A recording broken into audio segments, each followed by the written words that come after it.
NDA सरकार गठन से जुड़ी एक और बड़ी खबर है। स्पीकर पद अपने पास रखेगी बीजेपी। सोर्सेस से यह बड़ी अपडेट हमें मिल रही है कि स्पीकर का पद भाजपा अपने पास रखेगी।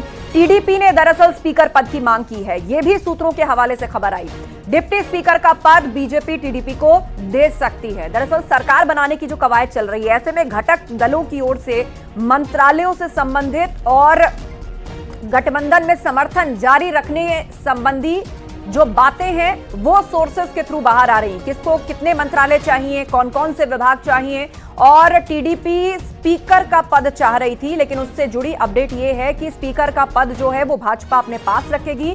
डिप्टी स्पीकर का पद जो है वो दे सकती है बीजेपी। विनीत कुमार से इस पर अपडेट लेते हैं। जी विनीत, क्या खबर ताजा इस सबसे जुड़ी हुई? जी, निश्चित तौर पर मैं आपको बताना चाहूंगा कि जिस तरह से जीएमसी बालयोगी जो है वो अटल बिहारी वाजपेयी की सरकार में स्पीकर बने थे, उसी फॉर्मूले के तहत टीडीपी ने मांग की थी। वे जो हमारे सूत्र हमें बता रहे थे कि उन्हें स्पीकर का पोस्ट दिया जाए, लेकिन बीजेपी जो है वो उस वक्त की बीजेपी और इस वक्त की बीजेपी में काफी अंतर है।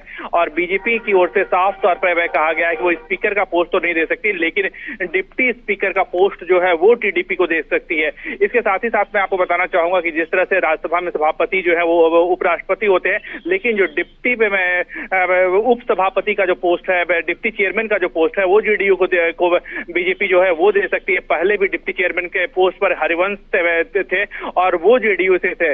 इसी के तहत इसी फॉर्मूले के तहत बीजेपी जो है वो टीडीपी को डिप्टी स्पीकर का पोस्ट जो है वो ऑफर कर सकती है।